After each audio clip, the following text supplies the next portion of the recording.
여러분 안녕하세요. 찾아가는 새벽기도 시카고 예수사랑교회 조선영 목사입니다. 오늘도 김없이 찾아오시는 주님의 은혜와 평강이 저 여러분의 삶의 종일 풍성하기를 기도합니다. 찾아가는 새벽기도는 연합감리교회 묵상지 기쁨의 언덕으로를 말씀 본문으로 사용하고 있습니다. 오늘 말씀은 사도행전 19장 11절에서 16절까지 말씀입니다. 제가 읽어드리지요. 하나님이 바울의 손으로 놀라운 능력을 행하게 하시니 심지어 사람들이 바울의 몸에서 손수건이나 앞치마를 가져다가 병든 사람에게 얹으면 그 병이 떠나고 악귀도 나가더라. 이에 돌아다니며 마술하는 어떤 유대인들이 시험 삼아 악귀 들린 자들에게 주 예수의 이름을 불러 말하되 내가 바울이 전파하는 예수를 의지하여 너희에게 명하노라 하더라. 유대의 한 제사장 스게와의 7 아들도 이 일을 행하더니 악귀가 대답하여 이르되 내가 예수도 알고 바울도 알거니와 너희는 누구냐 하며 악귀 들린 사람이 그들에게 뛰어올라 눌러 이기니 그들이 상하여 벗은 몸으로 그 집에서 도망하는지라. 아멘.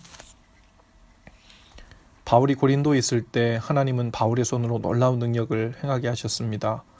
바울의 몸에 있던 손수건을 가져다가 병든 사람에게 얹기만 해도 병도 나가고 악귀도 나갔다고 했습니다. 마술을 하는 유대인의 무리가 그 광경을 보았죠. 이 유대인들은 떠돌아다니며 사람들의 운명을 점치고 마술과 주문을 통해 사람들의 병을 고치는가 하면 또 우울증이나 정신병들을 고치는 것처럼 가장하는 사람들이었습니다.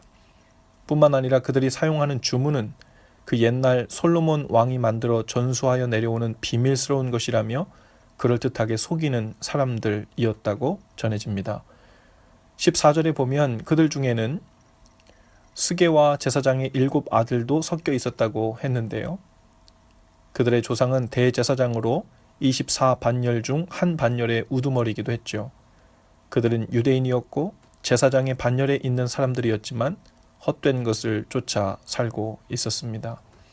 그들이 시험 삼아서 귀신 들린 사람에게 말합니다. 바울이 전파하는 예수를 의지하여 너희에게 명하노라. 그러자 악귀가 그들에게 되묻지요. 내가 예수도 알고 바울도 알거니와 너희는 누구냐? 악귀는 그 떠돌이 유대인들에게 이렇게 묻고 있는 거예요. 너희들은 무슨 권한으로 그의 이름을 빌어 우리에게 명령하는 것이냐? 도대체 누가 너희에게 이러한 권세를 주었느냐? 너희가 예수의 가르침을 증오하면서 어떻게 그의 능력을 선포할 수 있단 말이냐? 권세와 능력은 단순히 예수라는 문자적인 2 글자에 있는 것이 아니죠. 그 유대인들은 예수님을 주님으로 또 구원자로 믿지 않았습니다. 그러니 그 이름을 사용은 했지만 어떤 권세도 능력도 없었습니다.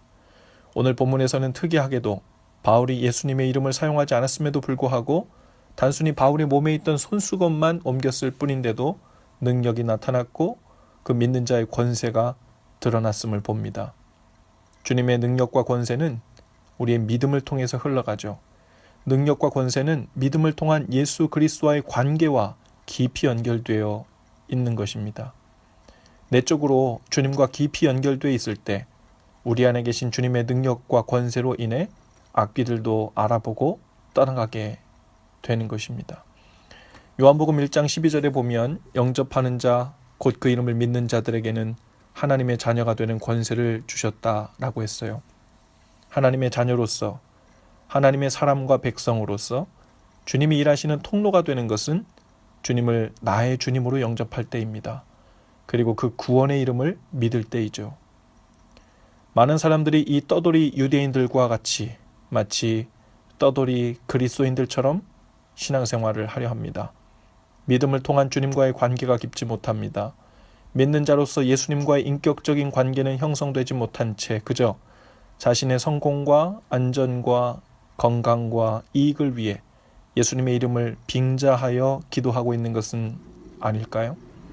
그 이름을 가지고 기도하면 정말로 병이 낫는지, 귀신이 나가는지, 문제가 해결되는지, 좋은 일이 일어나는지 어디 한번 보자는 식으로 시험하여 이 유대인들처럼 기도하는 식은 되고 있는 것은 아닌지 돌아볼 수 있기를 바랍니다. 능력과 권세는 주여 삼창하는 기도법을 타고 들어오는 것도 아니죠. 얼마나 오래 기도하고 어떤 기도 방법으로 기도하는지에 대한 것도 아닙니다. 주님을 영접하는 일, 그리고 그 이름을 믿고 사는 일에 권세가 있습니다. 단순히 입술로 믿는다고 말하는 것이 아니죠. 믿음대로 사는 일, 주님을 내 삶의 주인으로 영접한 그 고백대로 사는 것을 통해 실제적인 인격적 관계가 맺어지는 것이 중요합니다. 믿음을 통한 인격적 관계 안에서 예수님의 이름이 불려질 때 그 능력과 권세가 나타납니다. 오늘 우리의 마음이 세상 것과 나의 유익을 쫓아 방랑하는 떠돌이 유대인 같지 않기를 바랍니다. 우리의 주님이시고 구원자이신 예수님께 정착하고 뿌리를 내려 그 능력과 권세로 사시는 그 은혜와 복이 저와 여러분의 삶에 풍성하기를 주님의 이름으로 축복합니다. 기도합시다. 주님을 날마다 내 삶의 주인으로 영접하며 사는 삶, 주님을 내 삶의 참 구원자로 고백하는 삶을 살기를 원합니다. 주님의 이름만 빙자하는 신앙이 되지 않게 하시고 머리로만 이해한 것을 믿는 삶이라 혼동하지 않게 하옵소서. 참으로 주님을 내 삶의 주인으로 영접하고 구원자로 믿는 삶의 고백 증거가 있게 하옵소서. 참 능력과 권세 안에서 그렇게 살게 하옵소서. 예수님 이름으로 기도합니다. 아멘. 여러분, 오늘도 예수 사랑으로 화이팅입니다. 내일 아침에 다시 찾아뵙지요.